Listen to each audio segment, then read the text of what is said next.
নমস্কাৰ সকলোকে স্বাগতম জনাইছো আৰম্ভ কৰিছো আমাৰ আজিৰ অনুষ্ঠান অভিমত ইতিমধ্যে আপোনালোকে গমেই পাইছে যে জেঠত এই মধ্যভাগত অহা ৰাজ্যৰ যেটো প্ৰথম বান ইতিমধ্যে খদিয়াৰ পৰা ধুবুৰীলৈ কেইবাখনো জিলাক বিপৰ্যয় সৃষ্টি কৰিছে আৰু একাংশ মানুহে ঘৰ বাৰী মাটি ভেটি সকলো হেৰুৱাই এতিয়া হাহাকাৰ পৰিস্থিতিৰ মুখামুখি হৈছে আজি চলিত বৰ্ষৰ প্ৰথমটো বান পৰিস্থিতিৰ বুজ লবৰ কাৰণে লখিমপুৰত গৈ উপস্থিত হলগৈ স্বয়ং মুখ্যমন্ত্ৰী হিমন্ত বিশ্ব শৰ্মা আজি আমি লখিমপুৰ উজনি অসম মধ্য অসমৰ বান পৰিস্থিতিৰ গ্ৰাউণ্ড জিৰো ৰিপৰ্ট আপোনালোকক এই মুহূৰ্তত দেখুৱাম এই কাৰণে যে জেঠৰ অহা এই বানে কি পৰিৱেশ পৰিস্থিতিৰ সৃষ্টি কৰিছে আহাৰ শাওন ভাদ আছে আমি ভদিয়া বানৰ বিভীষিকাও আপোনালোকক প্ৰত্যেক বছৰে দেখুৱাম আৰু আহাৰ শাওনৰ কথা ক'বই নালাগে কিন্তু এই জেঠ মাহতে আজি মাছ ভাগত অহা এই বানে কি পৰিৱেশ পৰিস্থিতিৰ সৃষ্টি কৰিছে ৰাজ্যখনত প্ৰত্যেক বছৰে বান আহে প্ৰত্যেক বছৰে বান যাব কিন্তু ইয়াৰ পৰা পৰিত্ৰাণৰ কি একো উপায় নাই নেকি নে আমি সঁচাকৈ এনেকৈ সহৱস্থান কৰিব লাগিব এই কথাখিনিকে আজি আকৌ এবাৰ আমি অভিমতত আলোকপাত কৰিম বিশিষ্ট অভিযন্তা প্ৰদীপ পূজাৰী আছে আমাৰ লগত পোনপটীয়াকৈ মই প্ৰদীপ পূজাৰীক অনুষ্ঠানলৈ স্বাগতম জনাইছো ইয়াৰ বাহিৰেও বানাক্ৰান্ত অঞ্চলৰ এগৰাকী নাগৰিক অভিযন্তা নহলেও তেখেত অধিবক্তা আৰু বিশেষভাৱে এনএছপিচিৰ বিগ ডেমৰ লগত যোৱা দীৰ্ঘদিন ধৰি তেখেতে এক প্ৰকাৰ ফাইট কৰি আছে যুদ্ধ কৰি আছে অধিবক্তা তুলাৰাম গগৈ মই তুলাৰাম গগৈক অনুষ্ঠানলৈ স্বাগতম জনাইছো ইয়াৰ বাহিৰেও ব্যুৰো চিফ লখিমপুৰৰ বুবুল হাজৰিকা থাকিব আমি বুবুলৰ কাষলৈ যাম বীৰেন বৰা থাকিব মধ্য অসমৰ কামপুৰ এই অঞ্চলটোৰ বান পৰিস্থিতি এই মুহূৰ্তত কি পৰ্যায়ত আছে সেয়া তেওঁ দেখুৱাব আৰু চাবুৱাৰ পৰা থাকিব বিশ্বজিৎ ফুকন মই চাবুৱালৈকো যাম মই প্ৰথমতেই প্ৰদীপ পূজাৰী মই আপোনাৰ কাষলৈকে যাব বিচাৰিছো ইয়াৰ পূৰ্বে আমি বান পৰিস্থিতিক লৈ বহুতবাৰ আলোচনা কৰিছিলোঁ আপুনি কেইবাবাৰো অতিথি হৈছিল বিভিন্ন সময়ত পৰামৰ্শ দিছিল আজি মই প্ৰথম আপোনাক এটোহে সুধিব বিচাৰিছোঁ যে আমাৰ যিটো এই ৰাজ্যৰ জেঠ মাহত অহা প্ৰথমটো বান আজি লখিমপুৰত নিপকুৰ সৃষ্ট যিটো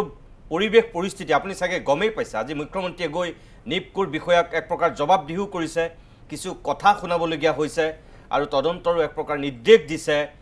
এটা ৰাতিৰ ভিতৰতে সকলো চুৰমাৰ হৈ গৈছে এই যে যিটো প্ৰাকৃতিক দুৰ্যোগ কেতিয়াবা কিন্তু এই প্ৰাকৃতিক দুৰ্যোগটোত মানুহৰো কৰবাত অলপ ভুল থাকে যেন লাগে আপুনি এগৰাকী বিশিষ্ট অভিযন্তা হিচাপে আৰু বিশেষকৈ নিপকুৰ লগত এটা সময়ত জড়িত আপুনি লখিমপুৰ ধেমাজিৰ সেই অঞ্চলটোৰ মানুহৰ কথা আপুনি জানে বান পৰিস্থিতি আপুনি দেখিছে আপোনাৰ নিজৰ অভিজ্ঞতাৰ পৰা যদি মই সুধো আপুনি কি বুলি ভাবে নমস্কাৰ নিতুমণি শইকীয়া আজি আচলতে এটা দিনত এইটো মানে এটা বিশেষ দিনত এইটো কৰিব লগা হৈছে যে ইতিমধ্যে বান পৰিস্থিতি আজি বহুত মানে বৰ ভয়াৱহ পৰিস্থিতি লৈছে আগতীয়া বান কিন্তু ঘটনা হ'ল কি যে এই নেপকো সৃষ্ট যিটো বান বুলি কোৱা হ'ল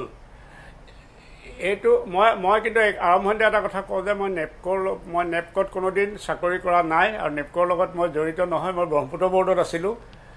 আৰু বিভিন্ন প্ৰজেক্টত মই কাম কৰিছিলোঁ কিন্তু ঘটনা হৈছে যে এই যিটো ডেম ৰঙা নদীৰ যিটো বান্ধ এই বান্ধটো আচলতে ৰান অফ দ্য ৰিভাৰ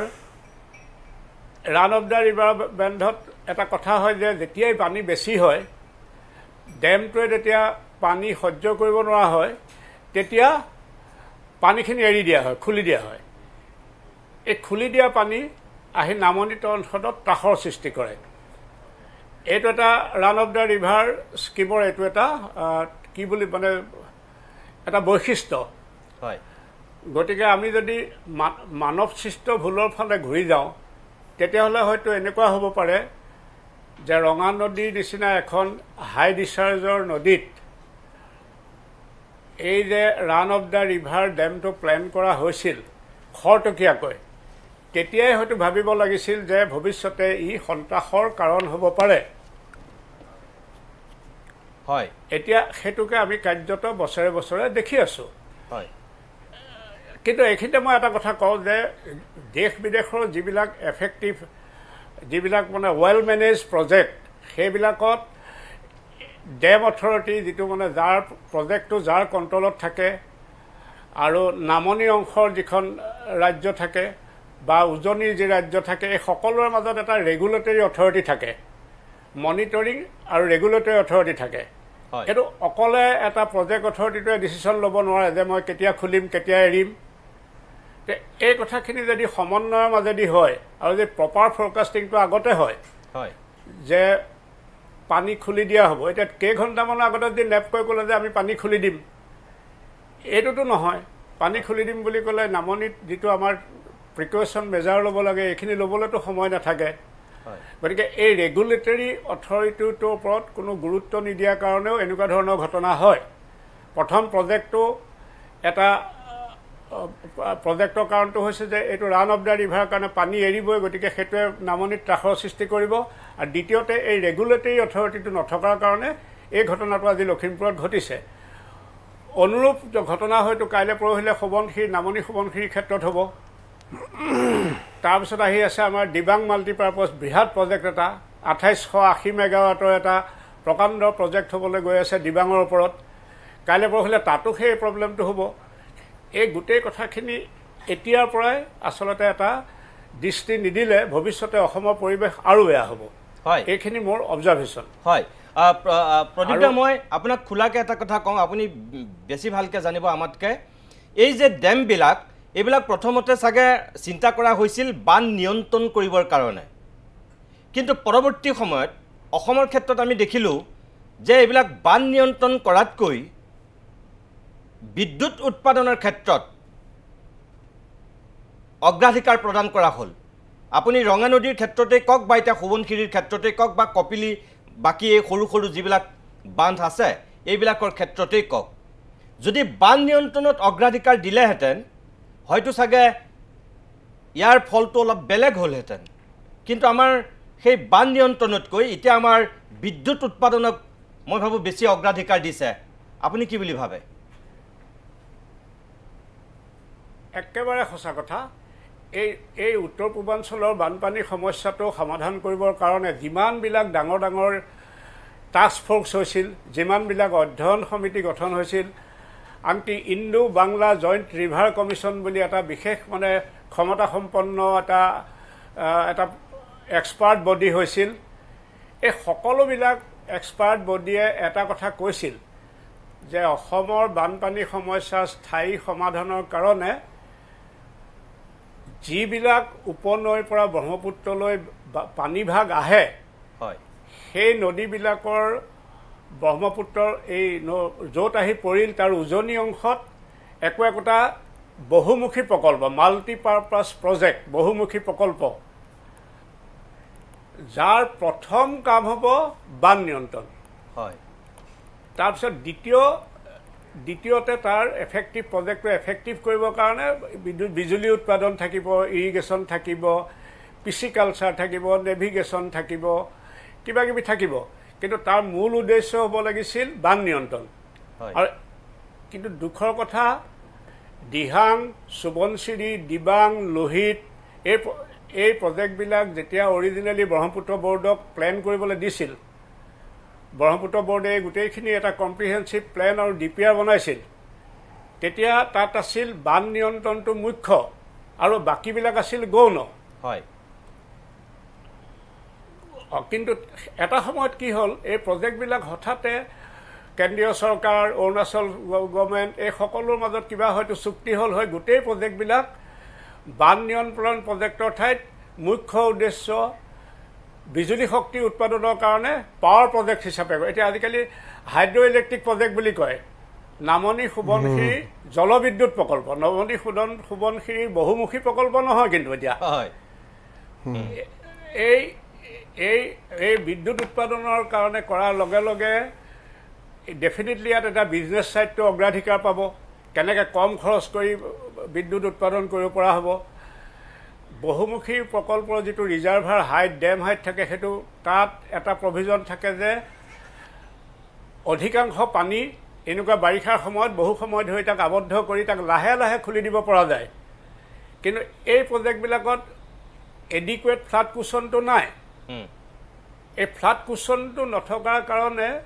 এই প্ৰজেক্টবিলাকে আমাক বান নিয়ন্ত্ৰণত সহায় কৰা নাই হয়তো কয় যে আমাৰ ইমান মিটাৰ ফ্লাড কুশ্যন আছে আমি এইটো কৰিম আমি ৰিজাৰ্ভাৰ অপাৰেশ্যন কৰিম এইবোৰ হৈ থাকিব এইটো বেলেগ কথা কিন্তু আচল যিটো বহুমুখী প্ৰকল্পৰ যিটো কনচেপ্ট ডাঙৰ ডাঙৰ যিবিলাক এক্সপাৰ্ট বডিয়ে কৈছিল যে বহুমুখী প্ৰকল্প কৰি এই পানী আৰু ব্ৰহ্মপুত্ৰলৈ অহা গেটখিনি চিল্কখিনি ট্ৰেপ কৰিব লাগিব তেতিয়াহে বান নিয়ন্ত্ৰণ সম্ভৱ হয় কিন্তু এই গোটেই পাৰপাছটো ফেইল হ'ল এসময়ত ফেইল হৈ এইবোৰ সকলো বিজুলী উৎপাদন প্ৰকল্পলৈ পৰিণত হ'ল যাৰ ফলত অসমৰ যিটো বান নিয়ন্ত্ৰণৰ ভৱিষ্যতৰ কাৰণে যিটো ব্যৱস্থা এই যে ৰিজাৰ্ভাৰ মাল্টিপাৰপাছ ৰিজাৰ্ভাৰৰ দ্বাৰা বান নিয়ন্ত্ৰণ কৰা হ'ব এই কনচেপ্টটো লাহে লাহে নোহোৱা হৈ গ'ল কয় প্ৰজেক্ট অথৰিটিবিলাকে যে হয় আমাৰ ফ্লাড কুশ্যন আছে বানপানী কমিব কিন্তু তাক কিমান দূৰ কেতিয়া কি ধৰণে হ'ব সেইখিনি এটা কথা হয় সেইটো আমি এতিয়াও এচিয়ৰ কৰিব নোৱাৰোঁ এইটো এটা ডাঙৰ মেজৰ ডিফেক্ট আমাৰ থাকি গ'ল হয় মই প্ৰদীপ দা অকণমান আপোনাক ৰখাইছোঁ মই আকৌ যাম আপোনাৰ কাষলৈ কেইবাটাও গুৰুত্বপূৰ্ণ কথা আপোনাক মই সুধিম আপোনাকো আমাৰ দৰ্শকসকলকো তুলাৰাম গগৈকো এই মুহূৰ্তত মই মধ্য অসমলৈ লৈ যাব বিচাৰোঁ এই কাৰণেই যে আমাৰ নগাঁৱৰ ব্যুৰো চিফ কামপুৰৰ পৰা আমাৰ লগত পোনপটীয়াকৈ আছে এইমাত্ৰ আপুনি প্ৰদীপ পূজাৰী দাদাই যিকেইটা কথা কৈছে ডেমক লৈ পেলাই এতিয়া ধৰক কপিলী জলবিদ্যুৎ প্ৰকল্পৰ তাৰো পানী এৰি দিয়াৰ কাৰণে যেনেকৈ লখিমপুৰত ৰঙা নদীৰ নিপকুৰ পানী এৰি দিয়াৰ কাৰণে লখিমপুৰ শেষ হৈছে বুবুল হাজৰিকাই সকলোখিনি কথা ক'ব দীৰ্ঘদিন ধৰি বুবুল হাজৰিকা সেই অঞ্চলৰ সাংবাদিক হিচাপেই নহয় তেওঁ এগৰাকী প্ৰত্যক্ষভাৱে জড়িত ব্যক্তি হিচাপেও তেওঁ অভিজ্ঞতা আছে তেওঁৰ পৰা আমি জানিম কিন্তু মই প্ৰথমতে বীৰেণৰ কাষলৈ যাব বিচাৰিছোঁ এই কাৰণে আজি দিনৰ ভাগত যিখিনি ছবি দেখিছিলোঁ মধ্য অসমত এই জেঠ মাহতে যিটো ভয়াৱহ বানৰ ৰূপ বা প্ৰকোপ যিসকলে দেখিছে তেখেতসকলক কোৱাৰ প্ৰয়োজন নাই যিসকলে দেখা নাই এই মুহূৰ্তত এবাৰ চাওক যে বীৰেণ মই তোমাৰ কাষলৈ গৈছোঁ আমাৰ পুষ্পেন্দু বৰাই দিনৰ ভাগত সকলোখিনি দেখুৱাই আছিল আৰু মানুহৰ কিন্তু দুৰ্যোগ ভাবিব নোৱাৰা ধৰণৰ এই মুহূৰ্তত মই তোমাৰ কাষলৈ গৈছোঁ যে তুমি ক'ত আছা আৰু তোমাৰ যিটো অভিজ্ঞতা অলপ জানিব বিচাৰোঁ নিশ্চয় নিতুমণি শইকীয়া ইতিমধ্যে যে বানপানীত আৰু কিমান দিন কক বকাব ইতিমধ্যে জ্যেষ্ঠ যিসকল অভিজ্ঞ লোক তেওঁলোকে কৈছে যে কিয় বানপানী হ'বলগীয়া হৈছে নদীসমূহ কিদৰে ভেটা হৈছে বা নদীসমূহত যি জলবিদ্যুৎ প্ৰকল্প তৈয়াৰ কৰা হৈছে তাৰ কাৰণে এনেধৰণৰ ঘটনা হৈছে কিন্তু এই যদি কামপুৰৰ চাই তেতিয়াহ'লে আপুনিও হয়তো সংবাদ মাধ্যমত জড়িত হোৱাৰ পৰা এই নাম শুনি আহিছে যে কামপুৰ সদায় বানপানীত কক বকাবলগীয়া হয় বিগত চৰকাৰসমূহে দেখা পোৱা গৈছিলে যে মাথাউৰি প্ৰতিশ্ৰুতি দিয়ে ক'ৰবাত যদি 1 কিলোমিটাৰ মাথাউৰি কৰে পৰৱৰ্তী সময়ত সেয়া নুঠে কিন্তু দেখা পোৱা গ'ল যে জাতি আৰু ভেটিৰ মাটি যিখন চৰকাৰে কৈছিল আৰু সেইখন চৰকাৰে মাথাউৰি ইয়াত বনোৱাৰ প্ৰতিশ্ৰুতি প্ৰদান কৰিছিলে সেইমতে তেওঁলোকে কাম আৰম্ভ কৰিছিলে কিন্তু দেখা পোৱা গ'ল যে সম্পূৰ্ণ মাথাউৰি হৈ নুঠিলে ক'ৰবাত যদি 400 মিটাৰ নহ'ল ক'ৰবাত 200 মিটাৰ নহ'ল যাৰ কাৰণে আজি এনে এক পৰিৱেশ হ'বলগীয়া হৈছে প্ৰথমে পৰিৱেশটো দেখুৱাইছোঁ যে এইটো যিটো গোসাইগাঁও নামঘৰ আছে ইয়াত নামঘৰত ভাগৱত হৈ আছিলে কিন্তু আজি দুদিন ধৰি স্তব্ধ হ'বলগীয়া হৈছে কাৰণ ভাগৱত চলি থকাৰ সময়তে চাওক কিদৰে ভিডিঅ' জাৰ্নেলিষ্ট সোণমণি কিছু দূৰ আগুৱাই গৈ সেই দৃশ্যাৱলী দেখুৱাবলৈ অনুৰোধ জনাইছোঁ যে নামঘৰৰ ভিতৰত এতিয়া একাঠু পানী নামঘৰত প্ৰৱেশ কৰিব নোৱাৰে গাঁওবাসী ইয়াত নামঘৰ সদায় ওখ স্থানত বা বিদ্যালয় ওখ স্থানত দিয়া হয় সেই অনুপাতে যদি আমি গাঁওখনলৈ যাওঁ তেতিয়াহ'লে গাঁওখনৰ প্ৰতিঘৰ লোক আজি পানীৰ তলত ককবকাবলগীয়া হৈছে কিন্তু এয়াই যে এইসকল লোকে তেওঁলোকে খাদ্য সামগ্ৰী পাইছে না ইয়াত আজি যিগৰাকী আয়ুক্ত আছিলে নৰেন্দ্ৰ কুমাৰ শ্বাহ তেওঁ নিজে আহিছে আহি সমগ্ৰ পৰিৱেশ তেওঁ পৰ্যবেক্ষণ কৰিছে বা চোৱা চিতা কৰিছে কিন্তু গাঁওবাসীৰ লগত এইকাৰণে আমি তেওঁলোকক কিছু দূৰ ইয়াৰ পৰা তেওঁলোক যদিও দূৰত আছিল আমি কিছু দূৰ তেওঁলোকক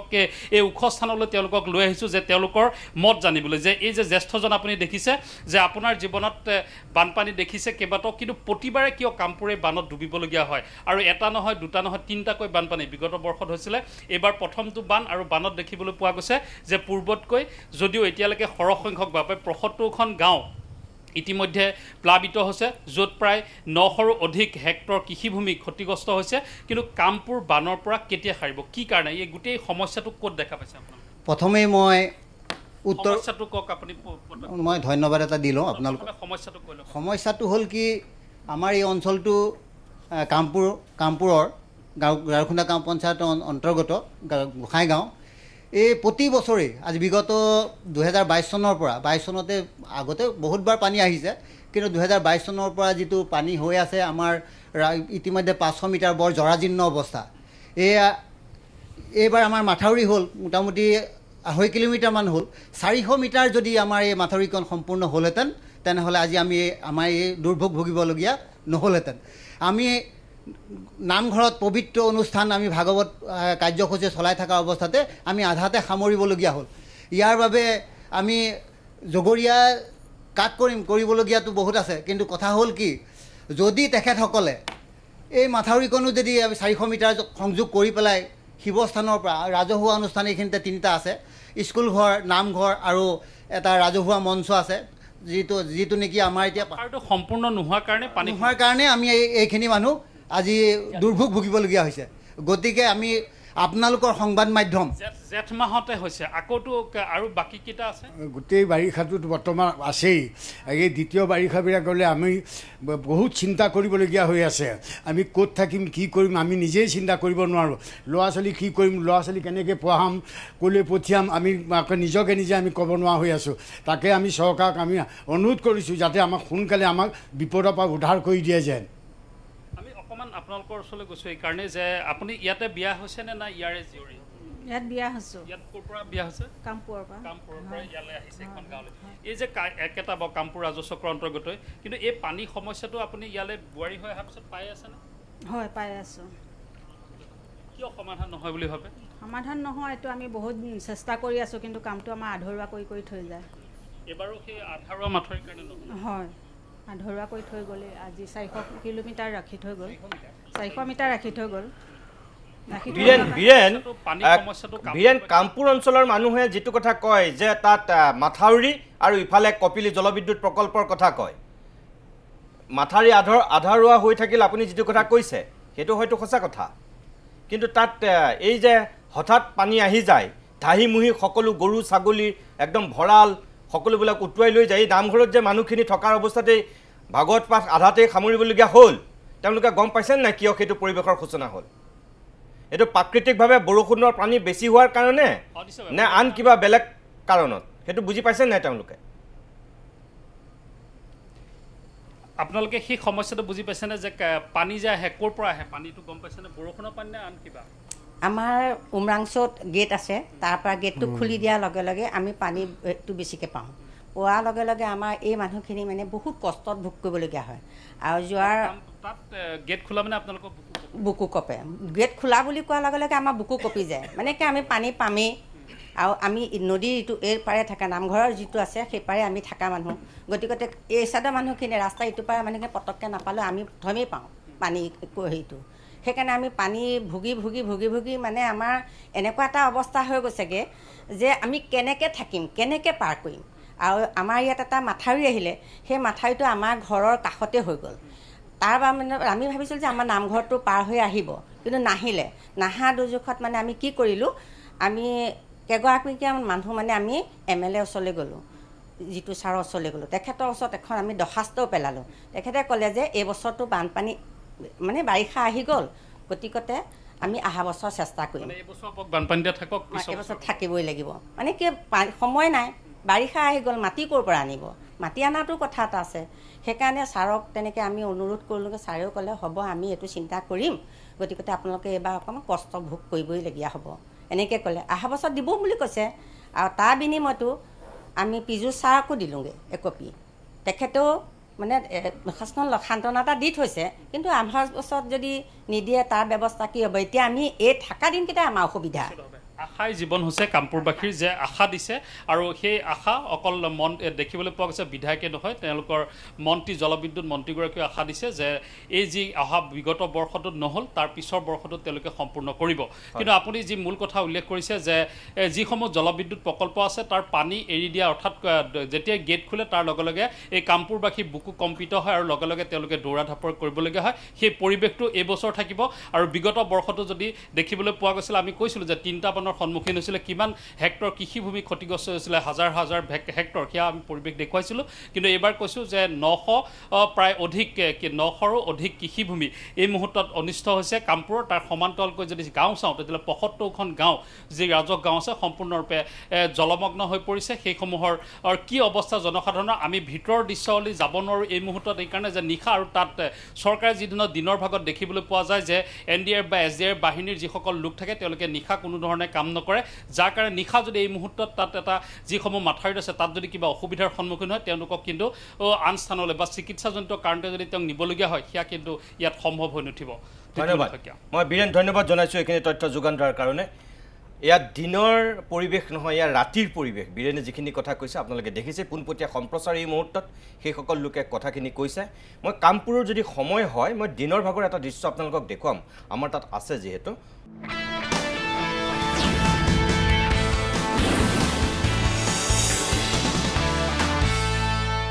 ইতিমধ্যে আপোনালোকে গমেই পাইছে যে বান পৰিস্থিতিৰ সন্দৰ্ভত আজি মুখ্যমন্ত্ৰী লখিমপুৰত গৈ পৰ্যবেক্ষণ কৰিবলগীয়া এটা পৰিৱেশ এই জেঠ মাহতেই সৃষ্টি হৈছে আৰু স্বাভাৱিকতে সেইভাৱেই আজি বানক লৈ আমি কথা পাতিছোঁ মই তুলাৰাম গগৈ কাষলৈ আহিছোঁ দীৰ্ঘদিন ধৰি আপুনি এগৰাকী লখিমপুৰ ধেমাজিৰ সন্তান হিচাপেই নহয় আপুনি বানৰ লগত জড়িত হোৱা ব্যক্তি হিচাপেও বানৰ বিৰুদ্ধে এক প্ৰকাৰ লাগি আছে আনকি NHPCৰ যি বিগ ডেম সেই সন্দৰ্ভতো আপুনি কোৰ্ট কেছ কৰা ব্যক্তি সেই দিশৰ ফালৰ পৰা আপুনি মানে একমাত্ৰ ব্যক্তি উত্তৰ পাৰৰ যি একেবাৰে উচ্চ ন্যায়ালয় উচ্চতম ন্যায়ালয় পৰ্যন্ত আপুনি পাইছেগৈ এই যে ৰঙা নদীয়ে এতিয়া এই 50 মিটাৰ উচ্চতাৰ ৰঙা নদীয়ে যিটো ধোঁৱা কোৱা দেখুৱাইছে লখিমপুৰৰ জনতাক 2000 মেগাৱাট ক্ষমতা সম্পন্ন যদি নামনি সোৱণশিৰি হয় তেতিয়াহ'লে বহুত মানুহে কৈছে যে এটোতো ভাবিব নোৱাৰা এটা পৰিৱেশৰ সূচনা হ'ব আপুনি সেই বান বিধ্বস্ত এলেকাৰ নাগৰিক হিচাপে সুধিছোঁ আপুনি অধিবক্তাটো বাদেই দিয়ক এগৰাকী আপুনি খাটি খোৱা সহজ সৰল সেই গাঁৱৰ মানুহ হিচাপে যদি মই আপোনাক সুধিছোঁ যে কিছুমান কথা আপোনালোকে ইয়াৰ আগত কৈ আছে বহুতে কয় যে এইবিলাক অমূলক আৰু কিছুমান কথা আকৌ যুক্তিপূৰ্ণ বুলি বহুতে সমৰ্থন কৰে আজি কোনো বিশিষ্ট ব্যক্তি নাই এফালে প্ৰদীপ পূজাৰী আনফালে আপুনি বাকী আমাৰ সাংবাদিকসকলেই গোটেইবিলাক দেখুৱাব ক'ব আপুনি এতিয়া কি ক'ব এই নীতিমণি শইকীয়া ডাঙৰীয়া আপোনাক আজি আকৌ এটা কথাত মই ধন্যবাদ দিওঁ আগতো এদিনা দিছোঁ যে এই বৃহৎ নদী বান্ধৰ ভৱিষ্যতৰ দিনত মানে অশনি সংকেত আৰু অপকাৰৰ বিষয়ে গুৱাহাটীত থাকি সাংবাদিক হিচাপে আপুনি প্ৰথম টিভিত টক শ্ব' পাতিছিল এটা টিভিত অনুষ্ঠানত আমিও আহিছিলোঁ তেতিয়া সেই সময়ত মই আজি এটা কথা মানে কৈ যাম 2007 চন সেই সময়ত আমি সদৌ অসম ছাত্ৰ সন্থাত আছিলোঁ নামনি সোৱণশিৰি জলবিদ্যুৎ প্ৰকল্পৰ কথা ছাত্ৰ সন্থাৰ বন্ধুসকলে কোনোবাই চাই আছে যদি কোনো বেয়া নাপাব নামনি সোৱণশিৰি জলবিদ্যুৎ প্ৰকল্পৰ কথা আমি ছাত্ৰ সন্থাৰ কাৰ্যনিৰ্বাহক সভাত ক'বলৈ আহোঁ কাগজ পত্ৰ এসোপামান লৈ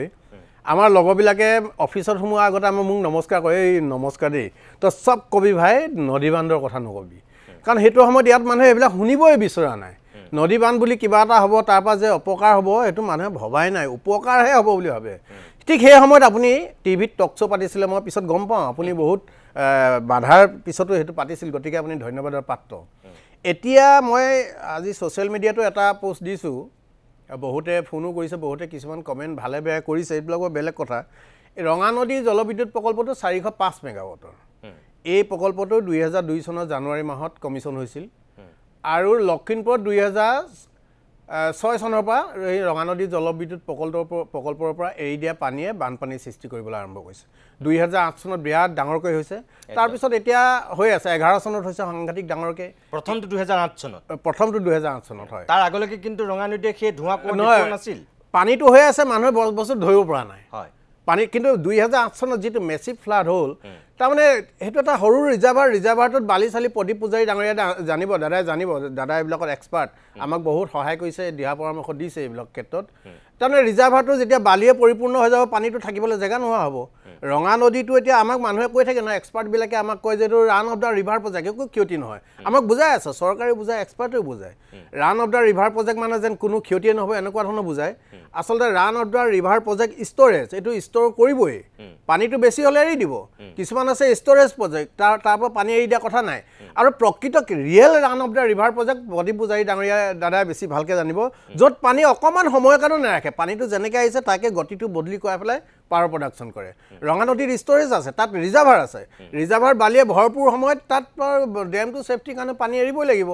এতিয়া নামনি সোৱণশিৰি জলবিদ্যুৎ প্ৰকল্পৰ ৰিজাৰ্ভাৰ ব্যাসাৰ্ধটো হ'ল 45 কিলোমিটাৰ ব্যাসাৰ্ধ এটা ৰিজাৰ্ভাৰ 45 কিলোমিটাৰ্ছ ব্যাসাৰ্ধ ভাবি চাওক মানুহে 45 কিলোমিটাৰ ব্যাসাৰ্ধত পানী ভৰ্তিকৈ ৰাখিব এটা পৰ্বত সমান ওখ এটা মানে জেগা এটা পানী ভৰ্তিকৈ ৰাখিব তাত ডেমটো ছেফটিৰ কাৰণে পানী এৰিব লাগিব গতিকে নদীবিলাক যে এতিয়া পৰিৱৰ্তন হৈছে অসমৰ য'ত য'ত এতিয়া কপিলি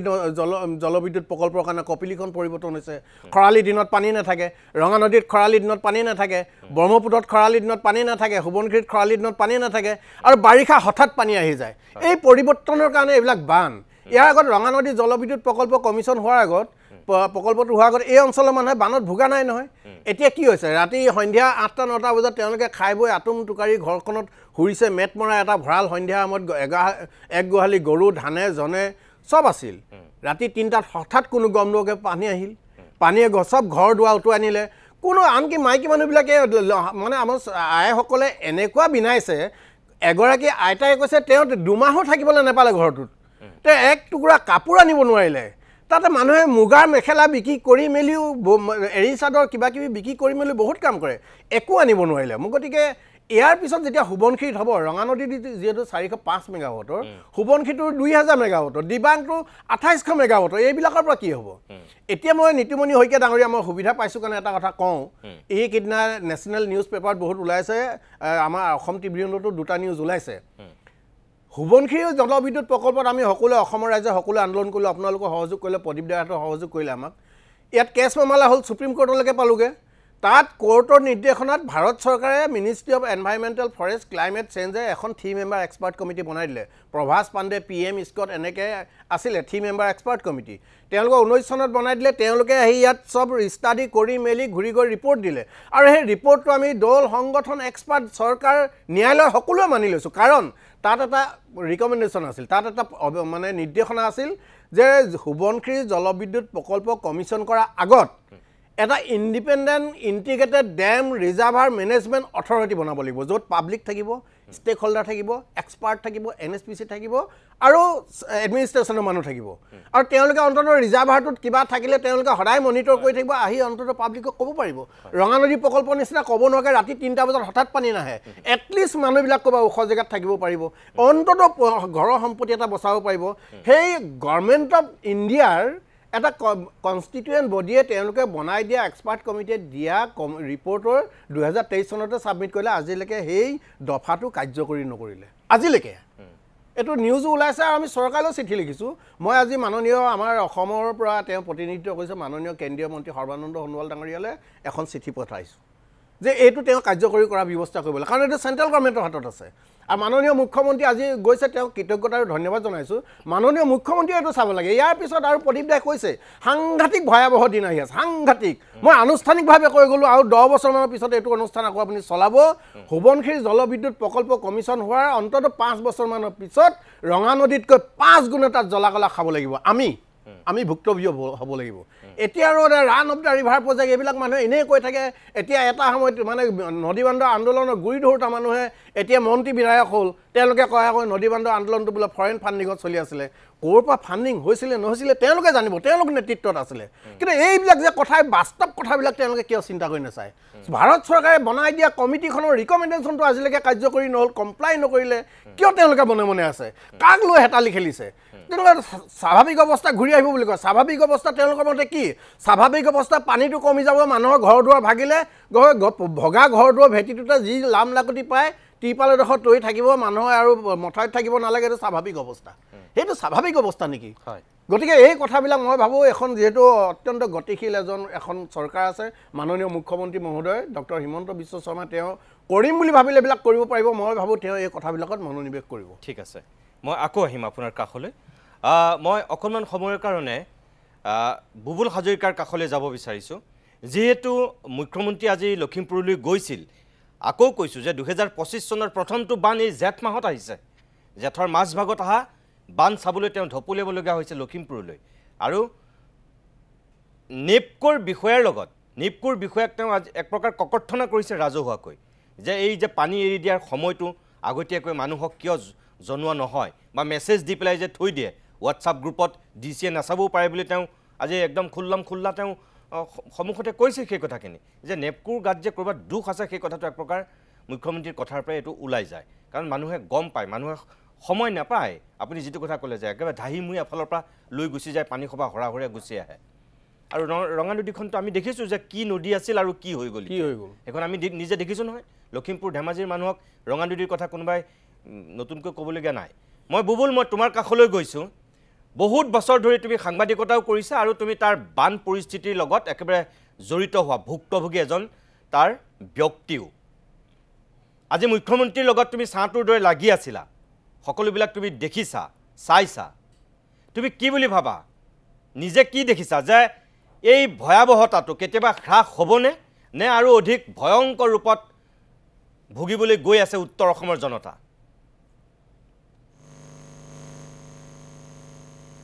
এটা কথা কওঁ স্পষ্ট ৰূপত তেতিয়াহ'লে মুখ্যমন্ত্ৰীয়ে আচলতে কৰিব লগাৰ বাবে আজি এটা ভ্ৰমণ লখিমপুৰলৈ তেওঁ আহিছে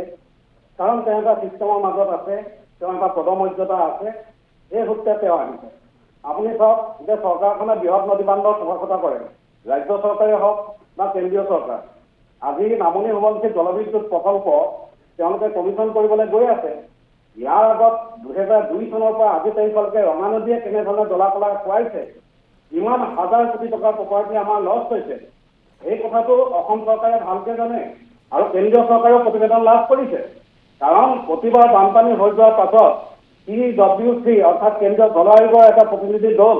লখিমপুৰত তেওঁলোকে ক্ষেত্ৰভিত্তিক অধ্যয়ন কৰিবলৈ আহে তেওঁলোকে ইয়াত ছাৰ্ভে কৰি ৰিপৰ্ট লৈ যায় কেন্দ্ৰীয় চৰকাৰক দাখিল কৰে গতিকে এইবিলাক তথ্য তেওঁলোকৰ লগত আছে আজি মুখ্যমন্ত্ৰীয়ে ক'ব নোৱাৰে যে নামনি সোৱণশিৰি জলবিদ্যুৎ প্ৰকল্প কমিশ্যন কৰিবলৈ আমি নিদিওঁ কাৰণ ৰঙা নদীয়ে আমাক বহুত জলাকলা খুৱাইছে আজি সেই ভিডিঅ'টো মুখ্যমন্ত্ৰীয়ে নিজৰ সামাজিক মাধ্যমত দিছে তাত কোনো এজন আমি সাংবাদিক নাছিলোঁ এয়াৰপৰ্টত সেইকেইটা নিষ্ঠু মানুহক ধমকি মাৰিছে নিষ্ঠু মানুহক জবাবদিহি কৰিছোঁ বুলি মুখ্যমন্ত্ৰীয়ে আমাক বাইটত ক'লে কেমেৰা সন্মুখতো কৈছে এই ভিডিঅ'টো সামাজিক মাধ্যমত মুখ্যমন্ত্ৰী নিজৰ পেজত তেখেতে উপলব্ধ কৰিছে অৰ্থাৎ এই কথাটো তেখেতে বুজাব খুজিছে যে নিষ্ঠুৱে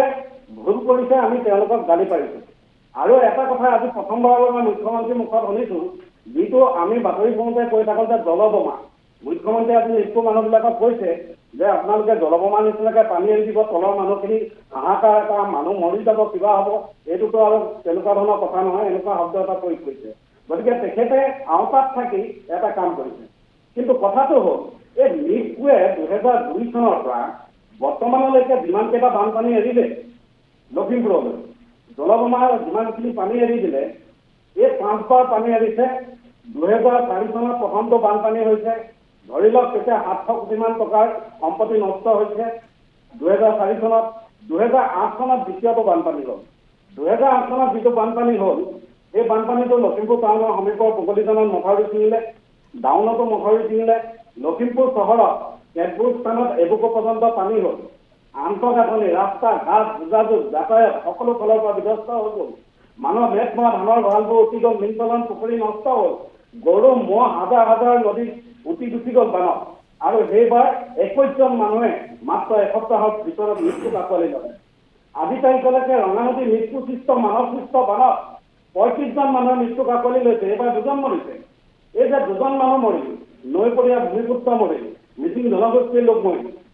কাৰণ তেওঁলোকে নদীৰ কাষত থাকে আৰু মাছ ৰাতি যেতিয়া দুভাগ ৰাতি পুৱতি নিশা যেতিয়া হেঁতেলি গভীৰ টোপনি থাকে সেই সময়ছোৱাত নিশ্চয় জলবোমাৰ পানী এৰি দিয়ে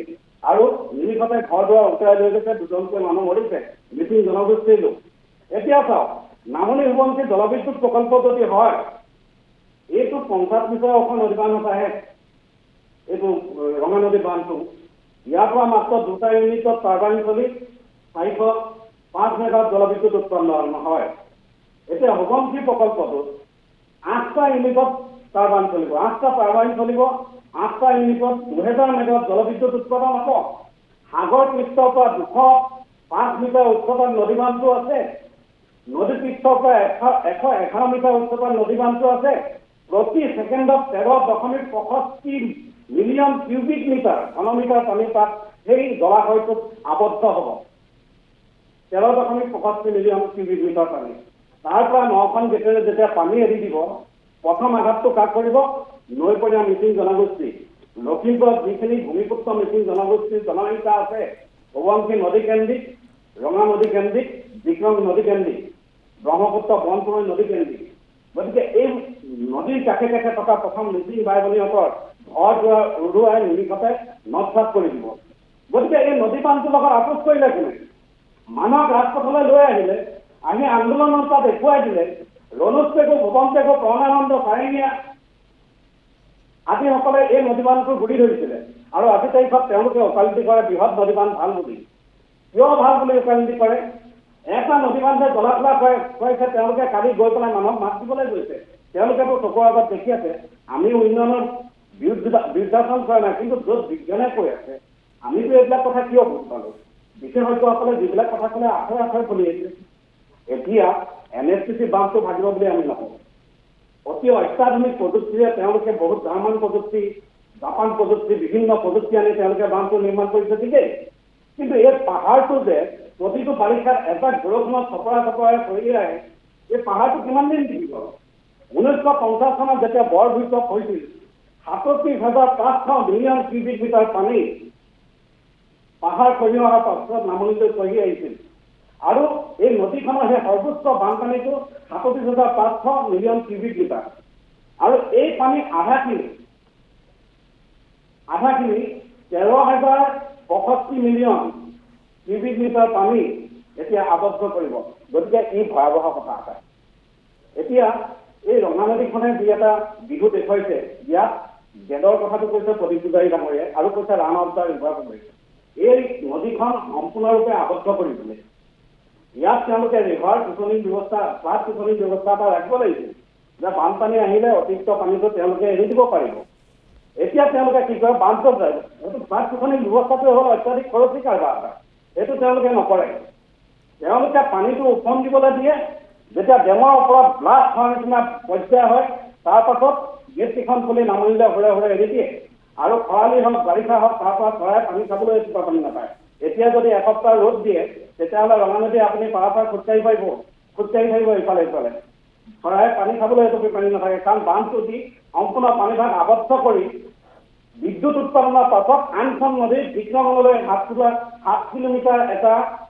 সুৰংগ খানি আনখন নদী বিক্ৰমত চলাই আছে।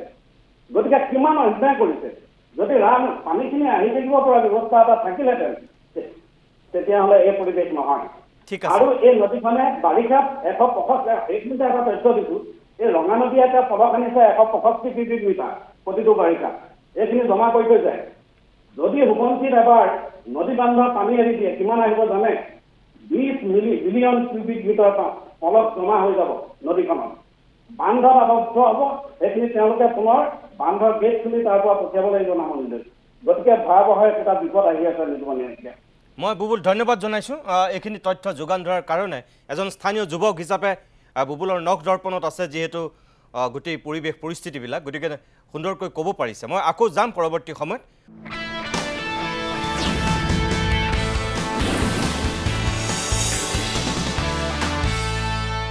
মই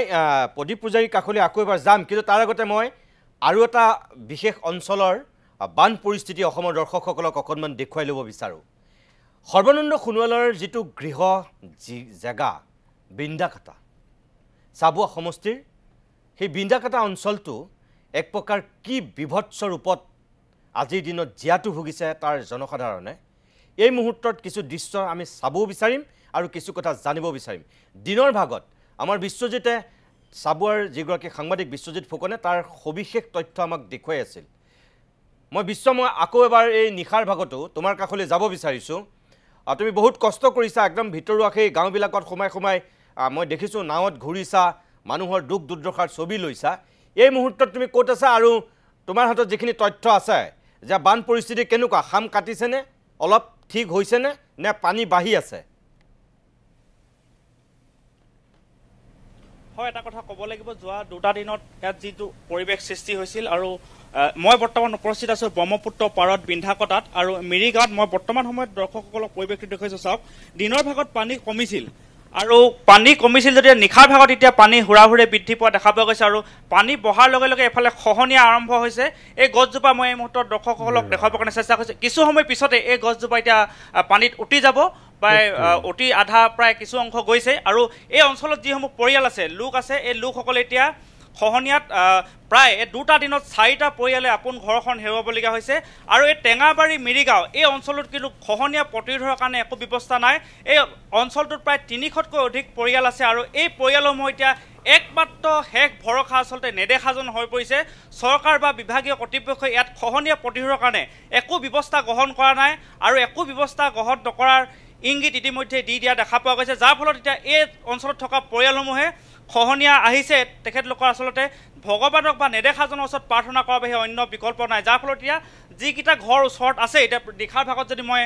কিছু অলপ দূৰত আছে মই দেখুৱাবৰ কাৰণে পৰৱৰ্তী সময়ত আমি চেষ্টা কৰিম নিশাৰ ভাগতো বহুতে এতিয়া নিজৰ ঘৰখন ভাঙি নিৰাপদ স্থানলৈ যাবলৈ চেষ্টা কৰা দেখা পোৱা গৈছে অকল এই স্থানতে নহয় আচলতে এতিয়া প্ৰায় 200-250 পৰিয়ালৰ মাজত হাহাকাৰ অৱস্থা আৰু পানী বাৰিষা প্ৰথম বাৰিষাতে এতিয়া 2টা দিনত এই অৱস্থা আৰু আজি দিনৰ ভাগত কিছু পানী কমিছিল কিন্তু কমাৰ লগে লগে কিন্তু এতিয়া নিশাৰ ভাগত পুনৰ আমি দেখা পাইছোঁ পানী বাঢ়িছে আৰু পানী বঢ়াৰ লগে লগে এতিয়া খহনীয়া ব্যাপক ৰূপত আৰম্ভ হৈছে আৰু সমান্তৰালকৈ যদি মই এই গাঁওখনৰ লগতে যদি কওঁ বালিজান যিহেতু খহনীয়াৰ পৰা প্ৰতিৰোধ কৰিবৰ কাৰণে চৰকাৰে কোটি কোটি টকাৰে জিঅ' বেগৰ জিঅ' মেটৰ ব্যৱস্থা কৰিছিল কিন্তু সেইসমূহ কিন্তু এতিয়া বিশেষ কামত অহা দেখা পোৱা নাই যেনেধৰণে আচলতে কাম কৰিব লাগিছিল বা খহনীয়া যিহেতু তলৰ ফালৰ পৰা অধিক খহনীয়া হোৱা দেখা পোৱা যায় এইটো অঞ্চলত আমি দেখা পাইছোঁ তেনেস্থলত কিন্তু ওপৰত কেৱল এটা অংশলৈকে জিঅ' বেগ বা জিঅ' বেগ দি দিয়াৰ কাৰণে এতিয়া তলৰ ফালৰ পৰা খহোৱাৰ ফলত এতিয়া নিশাৰ ভিতৰতে প্ৰায় 100-150 মিটাৰ খহনীয়াই উটুৱাই লৈ গৈছে চৰকাৰৰ কোটি কোটি টকা অপচয় হোৱা দেখা পোৱা গৈছে মই এই মুহূৰ্তত স্থানীয় য'ত ব্যক্তি আছে তেখেতৰ পৰা জানিবলৈ চেষ্টা কৰিম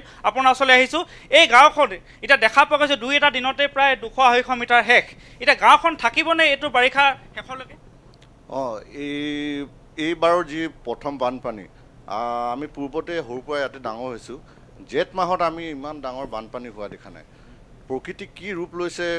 বুজিব নোৱাৰিছোঁ আৰু ইমান ঢৌ আজি আপোনালোকে দেখিছে যিদিনাৰ পৰা বানপানী আমাৰ যি দধিয়া লাইখাৰ মানুহ সিপাৰ পৰা এই পাৰলৈকে আহিব পৰা নাই তাতে বন্দী হৈ আছে তেখেতসকলে কোনো আমি স্বাস্থ্যৰ কোনো ব্যৱস্থা কৰিব পৰা নাই ৰিলিফৰ ব্যৱস্থা কৰিব পৰা নাই আজি মানুহবিলাকৰ ইলেক্ট্ৰিচিটি নোহোৱাৰ কাৰণে মোবাইলো ছুইচ অফ হৈ গৈছে মানে যোগাযোগ বিচ্ছিন্ন হৈ গৈছে আৰু ইমান ঢৌ আমি জন্মৰ পৰা আজি মোৰ 40টা বৰ্ষ পাৰ কৰিলোঁ কিন্তু এনেকুৱা নদী ঢৌ মই দেখা নাই কাৰণ আমি পূৰ্বতে দেখিছিলোঁ সৰুতে ইয়াতে আমি যেতিয়া দধিয়াত বানপানী হৈছিলে সৰু টুলুঙা নাও দি তেখেতসকলে আশ্ৰয় শিবিৰলৈ আহিছিলে এতিয়া কিন্তু ডাঙৰ ডাঙৰ এই যে বুটবিলাক নাওবিলাক মেচিনৰ নাওবিলাক কিন্তু ইয়াত নচলা কিয় এটা পৰিৱেশ হৈছে বুলি ভাবে নিশাৰ ভিতৰতে পানী আহিছে বৰষুণ নাই কিয় আমি বুজি পোৱা নাই এই প্ৰকৃতি কিবা অৰুণাচলৰ যি আমাৰ চিয়াং নদী আমাৰ লোহিত নদী আৰু আমাৰ ডিবাং এই তিনিখন নদী যিহেতু ইয়াত সংগমস্থলী হৈছে আৰু এই চিয়াং আৰু লোহিত নদী ইমান চেঞ্জ কি কাৰণে হৈছে আমি বুজিব পৰা নাই এইটো আমাৰ যিসকল ছায়েন্স বিজ্ঞানী লোকসকলেহে বুজি এই গাঁওখন বাচিবগৈ নে এবাৰ বাৰিষা শেষলৈকে এই গাঁওখন ইতিমধ্যে ইয়াতে 300টা পৰিয়াল আছিলে তাৰ ভিতৰত আমাৰ যোৱা বছৰ 26টা পৰিয়াল ইয়াৰ পৰা গৰাখহনীয়া হৈ গুচি যাবলগীয়া হৈছে কেইটা দিনত 4টা গ'লে এই 2টা দিনতে 4টা ঘৰ ইতিমধ্যে গুচি গৈছে আৰু ইয়াতে ডাঙৰ চলাৰ ঘৰ আছে যিহেতু ইয়াত দেশ স্বাধীন হোৱাৰ পিছৰ পৰা ইয়াত কোনো বিজুলী বাতি নাছিলে কোনো ৰাস্তা পদূলি নাছিলে কোনো স্বাস্থ্য কেন্দ্ৰ নাছিলে মাননীয় সৰ্বানন্দ সোণোৱাল যিদিনা মুখ্যমন্ত্ৰী হৈছিলে তেখেতে এই অঞ্চলটো সজাই তুলিছিলে আজি আমি যিটো ঠাইৰ উপস্থিত হৈ আছোঁ পেভাছ ব্লকৰ ৰাস্তা আছিলে আজি আপোনালোকে দেখিছে প্ৰায় 2 দিনত 600 মিটাৰ ইতিমধ্যে গুচি গৈছে কিন্তু এতিয়া এনেকুৱা এটা ব্যৱস্থা হৈছে যে ইমান কাৰেণ্ট ইয়াত জিঅ' বেগ দিছিলে জিঅ' মেট দিছিলে ইমান কোটি কোটি টকা খৰচ কৰিলে নিশাৰ ভিতৰতে উটুৱাই লৈ এই তাকে এইটো এটা চিন্তনীয় বিষয় ইয়াত জিঅ' বেগ লগালেও উন্নত মানদণ্ডৰ কিছুমান সিস্টেম লগাই পেলাই এইটো ব্যৱস্থা কৰিব লাগিব নহলে জিঅ' বেগে সুফল দিব বুলি মই অনুভৱ নকৰোঁ হয় এটা কথা ক'ব লাগিব এই অঞ্চলটোত এতিয়া দেখা পোৱা গৈছে যিসমূহ জিঅ' বেগ দিয়া হৈছিল এই বিন্ধাকটাৰ পৰা ৰৌমৰীয়ালৈকে বিভিন্ন প্ৰান্তত এতিয়া খহনীয়া আৰম্ভ হৈছে আৰু এইবাৰ যিহেতু খহনীয়া আগতকৈ অন্যবাৰতকৈ এইবাৰ ভয়াৱহ ৰূপত দেখা পোৱা গৈছে আৰু এই মই যদি ব্ৰহ্মপুত্ৰৰ পাৰত আছোঁ এতিয়া ব্ৰহ্মপুত্ৰৰ পাৰত ইটো পাৰে দধিয়া আছে কিন্তু দধিয়ালৈ আমি যাব পৰা নাই যিহেতু ব্ৰহ্মপুত্ৰৰ এইবাৰ যিটো সোঁতৰ স্পীডটো ইমানেই বেছি ইয়াত নাও লৈ অহা যোৱা কৰাটো সম্ভৱ নহয় যাৰ ফলত এতিয়া দধিয়া অঞ্চলত ৰাইজে কেনেকৈ আছে এই পানীৰ মাজত কেনেকৈ দিন কটাইছে সেয়া আমি দৰ্শকসকলক বিশেষভাৱে তাৰ পৰিৱেশটো দেখাবলৈ সক্ষম হোৱা নাই বিশ্ব মই ধন্যবাদ জনাইছোঁ এইখিনি তথ্য যোগান ধৰাৰ কাৰণে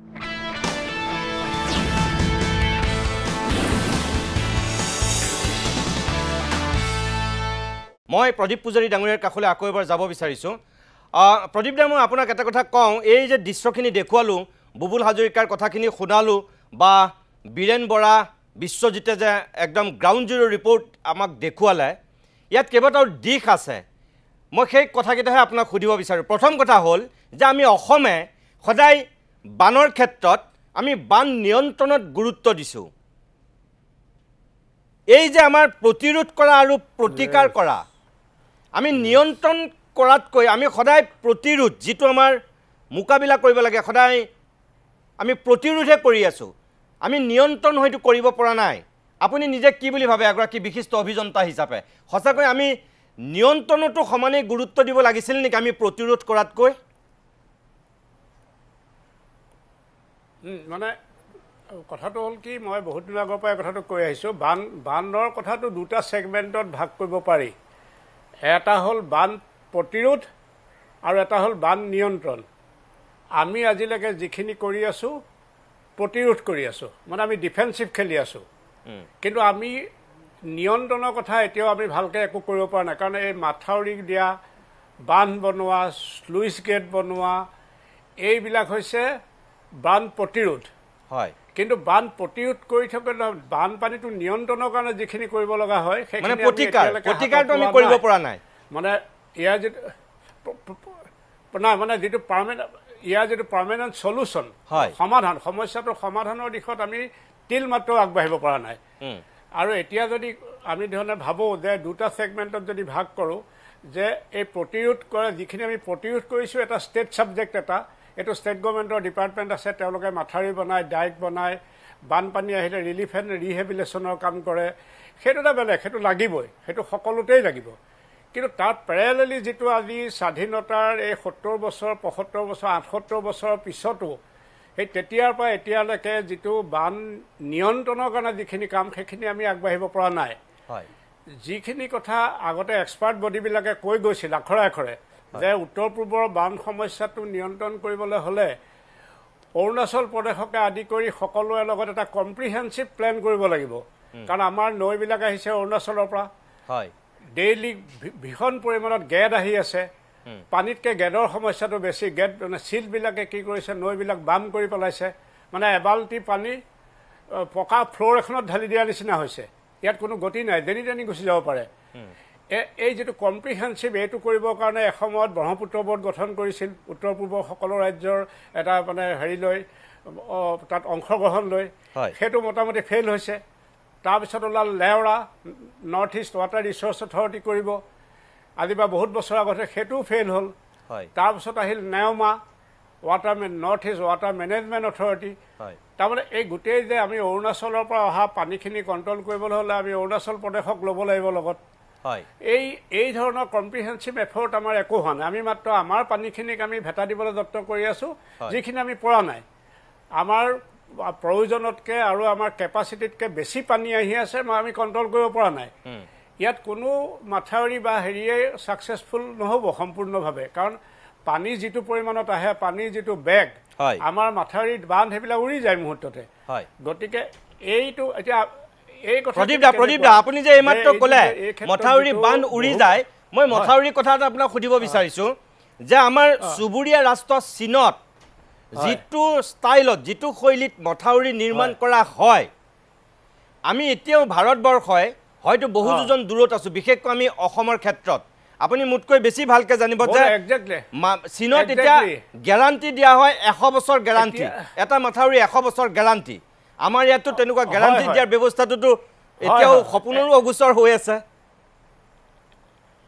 নাই এতিয়া 100 বছৰ গেৰাণ্টিৰ মাথাউৰি ওলাইছে সেইবিলাক কি ধৰণে গঠন কৰা হয় সেইকাৰণে এইটো সেই টেকন'লজি আমাৰ ইয়ালৈ এতিয়াও অহাই নাই আৰু আমাৰ এই বানপানী সমস্যাটো অসমৰ ৰাজ্যখনে অকলে সমাধান কৰিব নোৱাৰে ইয়াত চেণ্ট্ৰেল গভৰ্ণমেণ্টে সম্পূৰ্ণভাৱে যোগাযোগ কৰিব লাগিব সম্পূৰ্ণৰূপে ফাণ্ডৰ যোগান ধৰিব লাগিব টেকন'লজিৰ যোগান ধৰিব লাগিব প্ৰযুক্তিৰ ব্যৱহাৰ কৰিব লাগিব সেইখিনি হ'লে আমি ভৱিষ্যতে কেতিয়াবা বানমুক্ত অসম দেখিম কিন্তু এতিয়া যিখিনি আমি জোৰা টাপলি মাৰি কোনোমতে চলি আছোঁ মই গভৰ্ণমেণ্টৰ ডিপাৰ্টমেণ্টকেইটাকো ইমান মানে তেওঁলোকৰ বহুত দোষ আছে কিবা আছে কিন্তু এই যে বানপানীখিনি ধৰি ৰখাটো এইটো কিন্তু ইমান সম্ভৱ নহয় কাৰণ এই যে খহনীয়া ৰহমৰীয়া বা বিন্ধ্যাকটাৰ যিটো খহনীয়া কথা কৈছে এই খহনীয়াটো আকৌ এটা বেলেগ আৰু সেইটো এটা বেলেগ ছাবজেক্ট সেইটো ডিল কৰিবৰ কাৰণে বহুত হাই লেভেল টেকন'লজিৰ দৰকাৰ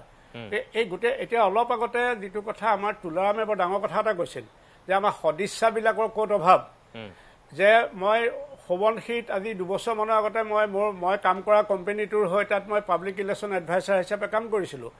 তাত মই দেখিলোঁ যে এই যে ইণ্ডিপেণ্ডেণ্ট অথৰিটিটোৰ কথা তুলাৰামে ক'লে যে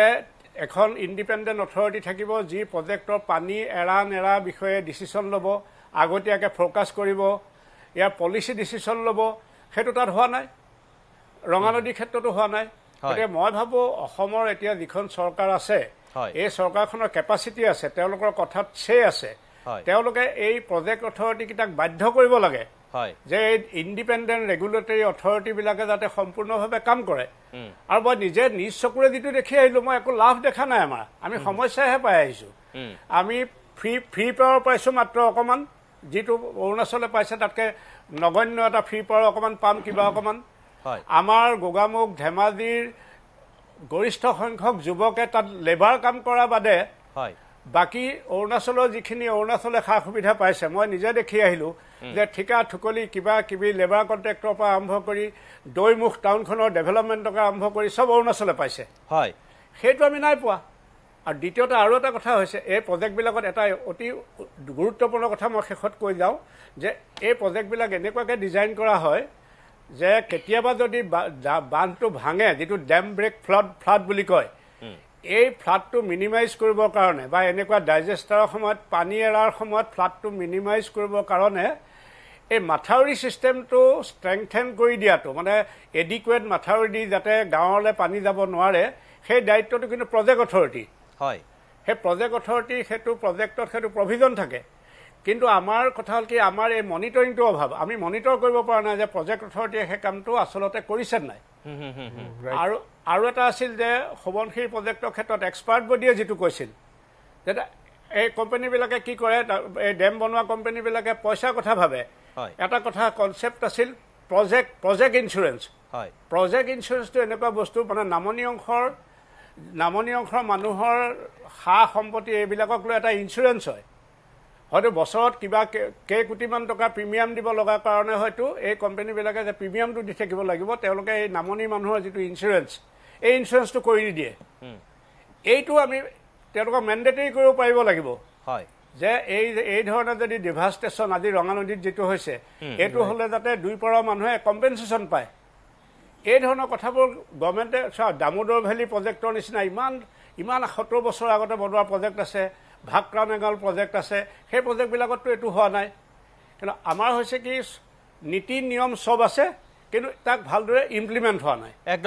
একদম আপুনি ঠিক কথা কৈছে। আপুনি অকণমান লাইনত থাকক, মই আকৌ শেষত আপোনাৰ কাষলৈ যাম। মই আপোনাৰ কথা হাত ধৰি মই তুলাৰাম গগৈক এটা কথা সুধিছোঁ। দুটা দিশ আছে আমাৰ এই বানপানীবিলাকৰ ক্ষেত্ৰত। প্ৰদীপদাৰ কথাৰ হাত ধৰি মই আপোনাক কওঁ যে এটা হৈছে মাথাউৰি ভাঙে, আৰু সেই পুৰণিকলীয়া ষ্টাইলতে আমাৰ এতিয়াও মথাউৰি নিৰ্মাণ হৈ আছে। চীনত এতিয়া যিটো ষ্টাইলত বা এই 100 বছৰ, তেখেতে কৈছে 100 বছৰ পৰ্যন্ত গেৰাণ্টি দিয়া মথাউৰি তাত নিৰ্মাণ হয়। মই যিমান দূৰ গম পাওঁ যে আমাৰ ইয়াত ধৰক 7.5 মিটাৰ আপোনাৰ ব্ৰহ্মপুত্ৰৰ ওপৰ ফালে মাথাউৰিটোৰ যিটো হাই থাকে সেই সিমানখিনি থাকে, য'ত কিন্তু আপোনাৰ চীনত তেনেকুৱা এটা মাথাউৰি 12.5 মিটাৰ পৰ্যন্ত থাকে। আমাৰ ইয়াত সেই পৰ্যায়ত এতিয়ালৈকে যোৱাগেই নাই। 2 নম্বৰ কথা হ'ল যে এই যে আও পুৰণি ষ্টাইলত মাথাউৰিবোৰ নিৰ্মাণ হৈ আছে, এইবোৰ একোটা ক্ষীৰতি গাই হৈছে একাংশৰ কাৰণে। কোনোবাই কেতিয়াবা ৰাতি আকৌ মাথাউৰি কাটি দিয়া সেইবিলাক আছেই, দুষ্টামিবিলাক আছেই, অসভ্যালিবিলাক আছেই। তাৰ বাহিৰেও এই যে ক্ষীৰতি গায়লৈ ৰূপান্তৰিত হৈছে মাথাউৰিবিলাক। 2 নম্বৰ কথাটো হৈছে অৰুণাচলৰ লগত আমাৰ বিশেষকৈ ধৰক এতিয়া এফালে ভূটান, এফালে অৰুণাচল, ইয়াৰ পৰাইতো পানীটো আমাৰ আহে। আমাৰ অসমৰ যদি বানটো নিয়ন্ত্ৰণ কৰিবলগীয়া হয়, তেনেহ'লে আমি এফালে ভূটানৰ লগতো কথা পাতিব লাগিব, আৰু এইফালে অৰুণাচল প্ৰদেশৰ লগতো আমি কথা পাতিব লাগিবই, যিটো প্ৰদীপ দাই এতিয়ালৈকে কৈ আছে। কিন্তু আমাৰতো সেইবিলাক একো হোৱা নাই। আমি অকল তলত সদায় প্ৰতিৰোধ কৰিবলৈ চাই আছোঁ। যিটো নিয়ন্ত্ৰণ, যিটো মূল আচল কথা আছিল, যিটো প্ৰতিকাৰ, তাৰমানে সেইটোত আমি যেতিয়ালৈকে হাত নিদিম তেতিয়ালৈকে অসমে পাৰিব নেকি ইয়াৰ পৰা মুক্ত হ'ব? তাৰমানে নিতুমণি শইকীয়া ডাঙৰীয়া, আপোনাৰ বেমাৰটো তেতিয়ালৈকে ভাল নহয় যেতিয়ালৈকে বেমাৰটো আপোনাৰ চিনাক্ত নহ'ব। বানপানীৰ আচলতে ৰুট কজটো আমাৰ চিনাক্ত গভৰ্ণমেণ্টে জানে, চৰকাৰে জানে, এক্সপাৰ্টবিলাকে সময়ে সময়ে কৈ আছে বানপানী নিয়ন্ত্ৰণৰ কাৰণে প্ৰদীপ দাই যেনেকৈ কৈ গ'ল কি কৰিব লাগিব তাৰ কাৰণে নেওৰা হ'ল নেওমা হ'ল প্ৰদীপ দাই ক'লে একো নহ'ল নে কাম নহ'ল আচলতে সদিচ্ছাৰ অভাৱ এতিয়া মইতো নাভাবোঁ মথাউৰিয়ে বানপানীৰ সমস্যা সমাধান কৰিব মই নাভাবোঁ হ্ৰস্বম্যাদীভাৱে হয়তো মথাউৰি এটা দিছে 1 বছৰ 2 বছৰ কাৰণে কোনোবাই সকাহ পাব এজন এক্সপাৰ্টে মোক কৈছিল অসমৰ বাহিৰৰ তেওঁ ইয়াত অসমত ঘূৰি ঘূৰি ক'লে যে অসমত 2 প্ৰকাৰৰ মথাউৰি দেখিলোঁ মই এক প্ৰকাৰ হ'ল ভগা মথাউৰি আৰু এক প্ৰকাৰ হ'ল ভাগিবলৈ ৰৈ থকা মথাউৰি যিসকল নাই ভগা তেওঁ ভাগিব মথাউৰিটো ভাগিব এদিন গতিকে এইটো একমাত্ৰ সমাধান কেতিয়াও হ'ব নোৱাৰে প্ৰদীপ দাই কোৱাৰ দৰে অৰুণাচলৰ লগতো কথা পাতিব লাগিব ভূটানৰ লগতো কথা পাতিব লাগিব আমি মেঘালয়ৰ লগতো কথা পাতিব লাগিব এতিয়া এই বুবুল হাজৰিকা যে আপোনালোকৰ সাংবাদিক তেখেতৰ কথা মই আজি সুবিধা পাইছোঁ কম এই মানুহজনে এইবিলাক নিউজ যে বানপানী আৰু নদী বান্ধৰ নিউজবিলাক যে অহৰ্নিশে কৰি থাকে তেওঁ বহুত ব্যক্তিগত কথা আছে তেওঁ ইমান ভয় ভাবুকি প্ৰলোভন দিয়ে মানুহে তাৰ সত্ত্বেও কৰি আছে এনেকুৱা মানুহ আছে সেইবিলাক মানুহক লগাব পাৰে নহয় গভৰ্ণমেণ্টে এই মানুহবিলাকক লৈ মেলি সেই অঞ্চলৰ ৰাইজক লৈ অৰুণাচলখন যিহেতু দাঁতি কাষৰীয়া ৰাজ্য আমি কথা পাতিব পৰা পৰিৱেশ আছে কথা পাতিব পাৰি গতিকে এতিয়া মই মাননীয় মুখ্যমন্ত্ৰী আজি লখিমপুৰলৈ গ'ল মই দেখিলোঁ বুবুল হাজৰিকাৰ মুখতো শুনিলোঁ মই তেখেতক ধন্যবাদ কৃতজ্ঞতা আকৌ জনালোঁ তেওঁ নিপকুৰ অফিচ বিষয়াববীয়াবিলাকৰ লগত বহি তেওঁলোকক ধমকি মাৰিছে শুনিলোঁ মই এই আপোনালোক মঞ্চৰ পৰা মই এটা কথা জনাম মানে অনুৰোধ কৰিম তেখেতলৈও চিঠি যাব আমি এজন সাধাৰণ যুৱক হিচাপে যে ইয়াত 50 ঘৰ মানুহ সৰ্বশান্ত হ'ল মোৰ এতিয়ালৈকে যিমান ইনফৰমেশ্যন আছে মই তালৈ যোৱা নাই বাকীবিলাকৰ বহুতৰ ক্ষয়ক্ষতি হ'ল 50 ঘৰ মানুহৰ সৰ্বশান্ত হ'ল 2 ঘৰ মানুহে ঘৰ বনাই 2 মাহো থাকিবলৈ পোৱা নাই এইবাৰ বহাগত ঘৰ লৈছিল আসাম মানুহে ঘৰ কেতিয়া বনায় তেওঁলোকে মুগা সূতা মেখেলা এখন বিক্ৰী কৰি চিমেণ্ট এপেকে আনে গৰু এহাল বিক্ৰী কৰি ৰদ 1 কুইণ্টেল আনে এনেকৈ ঘৰ বনায় এবাৰ ঘৰ বনোৱাৰ পিছত তেওঁ বহাগত ঘৰ লৈছিল ঘৰ 2টা উঠি গুচি গ'ল এই মানুহখিনিক নিপকো অথৰিটি নিপকোৱে পানী এৰি দিয়াৰ কাৰণে যিহেতু এইটো হ'ল নিপকো অথৰিটিক 1 কোটি টকাকৈ ক্ষতিপূৰণ দিবলৈ বাধ্য কৰাওকচোন চৰকাৰখনে ভাৰত চৰকাৰ অসম চৰকাৰ লাগিলে কিয় নিদিব তেওঁলোকে দিব বাকীবিলাকৰ যিবিলাক আছে প্ৰপাৰলি এছেছমেণ্ট হৈ যি ক্ষতি হ'ল ক্ষতিপূৰণ দিয়ক সৰ্বশান্ত হোৱা মানুহ 50 ঘৰক 50 কোটি টকা দিয়কচোন 1 কোটিকৈ এই মানে ডেম ডেভেলপাৰ কোম্পানীবিলাকে এনেকৈ ক্ষতিপূৰণ দিবলগীয়া হ'লেহে তেওঁলোক অলপ সাৱধান হ'ব আৰু যিখন মই ক'লোঁ যে integrated independent dam reservoir management authority সোৱণশিৰিৰ ক্ষেত্ৰত বনাব লাগে বনাবৰ কাৰণে চৰকাৰে আগভাগ লোৱা নাই কিয় যদি নবনায় আৰু সাংঘাতিক কথা হ'ব কাৰণ ইতিমধ্যে ভাৰতবৰ্ষৰ এটা অগ্ৰণীয় অনুষ্ঠান constituent organisation wildlife institute of ইণ্ডিয়াই তেওঁলোকে এটা ৰিপৰ্ট দিছে 2024 চনত শুনি আচৰিত হাঁহিব আপুনি যে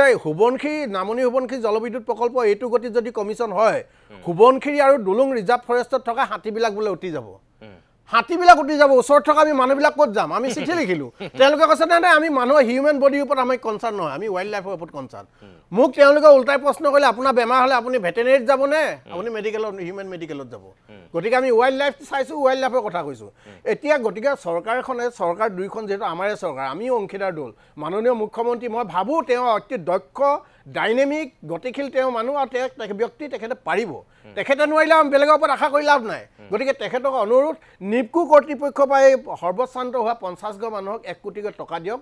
নিপকো কৰ্তৃপক্ষ গভৰ্ণমেণ্টে দিব নালাগে এতিয়া আৰু বাকীবিলাকক এছেছমেণ্ট কৰি যি ক্ষতিপূৰণ হয় দিয়ক আৰু সোৱণশিৰিত হ'বলগীয়া হোৱা এই কমিটিখন তেওঁলোকে বনোৱাৰ ব্যৱস্থা কৰক মই ধন্যবাদ জনাইছোঁ আপোনাক আৰু শেষত প্ৰদীপ দা মই আপোনাৰ কাষলৈ শেষবাৰৰ কাৰণে গৈছোঁ যিকোনো কাম এটা কৰিবলৈ এইমাত্ৰ তুলাৰাম গগৈ যিটো কৈছে যে সদিচ্ছা আৰু আন্তৰিকতা লাগে আপুনিও কিছু সময়ৰ পূৰ্বে কৈছিল যে এই বানপানী নিয়ন্ত্ৰণ কৰাৰ ক্ষেত্ৰত বৰ্তমানৰ আমাৰ হিমন্ত বিশ্ব শৰ্মাৰ যিটো ৰাজনৈতিক বিচক্ষণতা তাত কাৰো সন্দেহ নাই কিন্তু মোৰ কথাটো এনেকুৱা যে ইচ্ছা শক্তি হয়তো চৰকাৰখনৰ উইল আছে ইচ্ছা আছে কিন্তু যিটো শক্তি যিটো কেপাচিটি ৰাজনৈতিক ইচ্ছাটো আছে কিন্তু হয়তো আমাৰ এই বান প্ৰতিৰোধ কৰাৰ যিটো আমাৰ কেপাচিটি যিটো শক্তি এই হয়তো শক্তিটো নাই ইয়াত ৰাজনৈতিক বিচক্ষণতাক মই অস্বীকাৰ নাই কৰা মই আকৌ আপোনাক কৈছোঁ যে ইচ্ছাটো আছে যিটো উইল সেইটো আছে কিন্তু শক্তিটো হয়তো নাই সেই শক্তিটো নোহোৱাৰ কাৰণ কি বুলি ভাবে মানুহৰ অভাৱ সেই চিন্তাধাৰাৰ অভাৱ নে আন কিবা না আচলতে এটা কিহৰ অভাৱ সেইটো ভবাতকৈ মই এতিয়া আকৌ অনুৰোধহে কৰিম যে এতিয়া যোৱা অলপ কিছুদিনৰ পৰা দেখিছোঁ যে অসমত ভৱিষ্যতে ভৱিষ্যতৰ অসমৰ এটা বেলেগ পৰিৱেশ ছবি দাঙি ধৰিব পৰাকৈ কিছুমান বৃহৎ বৃহৎ প্ৰকল্প হৈছে আহিছে আমি দেখি আছোঁ বৰ্তমান অৱস্থাত কেন্দ্ৰ আৰু ৰাজ্যত থকা দুইখন চৰকাৰৰ এটা সমন্বিত প্ৰচেষ্টাত বহুত কাম হৈছে কিন্তু এই বানপানী সমস্যাটোৰ ক্ষেত্ৰত দুইখন চৰকাৰে এনেকুৱা পদক্ষেপ লওক যাতে যুগ যুগলৈ অসমৰ মানুহে মনত ৰাখে কাৰণ টেকন'লজিয়ে কৰিব নোৱাৰা কাম পৃথিৱীত একো নাই একদম গতিকে এই টেকন'লজিয়ে কৰিব পৰা কামখিনি যাতে সকলোৱে যাতে সদিচ্ছাৰে এই কামখিনি কৰে আৰু যাতে এই ধৰণৰ যে এই যে ডেম ডাঙৰ ডাঙৰ ডেম কোম্পানীবিলাকক প্ৰদীপ দা মই মাজত এটা কথা সুধিছোঁ মাজতে ওলাইছিল ব্ৰহ্মপুত্ৰ খননৰ কথা বহুতে কৈছিল যে সেইবিলাক অদৰকাৰী কথা ব্ৰহ্মপুত্ৰ খনন কৰাক লৈ বহু জল্পনা কল্পনা হৈছিল সৰ্বানন্দ সোণোৱালৰ দিনতেই বহুতে কৈছিল সময়ৰ অপব্যয় হ'ল টকা পানী কৰাৰ বাহিৰে আন একো নহ'ল আপুনি কি বুলি ভাবে নাই এই খননটো এটা বেলেগ বস্তু এই খননটো আছিলে প্ৰজেক্ট যিটো মানে এক্সপাৰ্ট কমিটিৰ ৰিপৰ্টত খননটো আছে কিন্তু কেতিয়া আছে যেতিয়া ব্ৰহ্মপুত্ৰলৈ জীৱাতবিলাক উপনৈ অৰুণাচল ভূটানৰ উপনৈবিলাকে পঠিয়াই দিয়া চিল্ক এই গেটটো আহি ব্ৰহ্মপুত্ৰ পোৱাৰ আগতে তাক ডিটেনশ্যন বেচিন বনাই চিল্কখিনি ট্ৰেপ কৰিব লাগিব কৰি ব্ৰহ্মপুত্ৰখনৰ চিল্কখিনি তেতিয়া শদিয়াৰ পৰা ধুবুৰীলৈকে খান্দিলে হয়তো ব্ৰহ্মপুত্ৰখনৰ কিছু হেৰি হ'ব বহন ক্ষমতা বাঢ়িব কিন্তু আমি খান্দি গৈ আছোঁ আধা ঘণ্টাৰ ভিতৰত আকৌ আহি পূৰা হৈ গৈছে গতিকে খননৰ নিচিনা এটা এফেক্টিভ কথা এনেই যাবগৈ কাৰণ আমি খান্দি গৈ থাকিম আৰু ইফালৰ পৰা লগে লগে মিনিটে বালি আহি থাকিব এই গোটেই বস্তুটো একেলগে সামৰি নোলোৱাৰ কাৰণে সেই প্ৰচেষ্টাটো কাগজতে থাকিল অকল শদিয়াৰ পৰা ধুবুৰীলৈ ব্ৰহ্মপুত্ৰ খান্দি একো কৰিব নোৱাৰে তাৰ আগতে অৰুণাচল ভূটানৰ পৰা অহা বালিখিনি তাতে মাল্টিপাৰ্পাছ ৰিজাৰ্ভাৰ বনাই তাক চিল ডিটেনশ্যন কৰি বন্ধ কৰি ল'ব লাগিব তাৰপিছত যদি ব্ৰহ্মপুত্ৰখন খান্দে তেতিয়া কামত আহিব আৰু একজেক্টলি এক্সপাৰ্ট কমিটিয়ে যিখন গঠন কৰি দিছিল তেওঁলোকে সেইটোৱে ক'লে যে অকল ব্ৰহ্মপুত্ৰ মেইন ষ্ট্ৰীমটো খান্দি দিলে সমস্যাটো সমাধান নহয় ইয়াত ক'ৰবাত কাৰেক্টিভ ড্ৰেজিং ক'ৰবাত নৈখন অকণমান বেকা হৈ আছে চিধা কৰি দিয়া এইবোৰ কৰিব পাৰে কিন্তু মেইন ষ্ট্ৰীম ব্ৰহ্মপুত্ৰলৈ ছাপ্লাই হোৱা চিলখিনি নৰখাকৈ মেইন ষ্ট্ৰীম ব্ৰহ্মপুত্ৰ যদি খান্দে তাৰ কোনো এফেক্টিভনেছ নাই এইটো বৈজ্ঞানিকভাৱে প্ৰমাণ কৰি দেখুৱালে হয় মই সময় শেষ হৈছে যিহেতু মই প্ৰদীপ দা ধন্যবাদ জনাইছোঁ আপুনি আজি এইখিনি সময় দিয়াৰ কাৰণে তুলাৰাম গগৈকে ধন্যবাদ জনাইছোঁ আপুনি আহি দিলে মোৰ অনুৰোধ ৰক্ষা কৰি আৰু বুবুল হাজৰিকা বিশ্বজিৎ ফুকন আৰু বীৰেন বৰা মই তিনিওকে ধন্যবাদ জনাইছোঁ জেঠৰ অহা এই প্ৰথমটো বানৰ যিখিনি প্ৰকোপ আমি অসমৰ মানুহক দেখুৱালোঁ আৰু আপোনালোকে শুনিলে চৰকাৰকো যিখিনি দৃষ্টিগোচৰ কৰিব লাগে আমি কৰিলোঁ প্ৰদীপ দাই যিখিনি কথা কৈছে তুলাৰাম গগৈ যিখিনি কথা কৈছে এইখিনি বিচাৰৰ দায়িত্ব চৰকাৰৰ মাননীয় মুখ্যমন্ত্ৰীৰ আৰু আমাৰ ক'বলগীয়া একো নাই আজিৰ অনুষ্ঠান ইমানতে সামৰিছোঁ নমস্কাৰ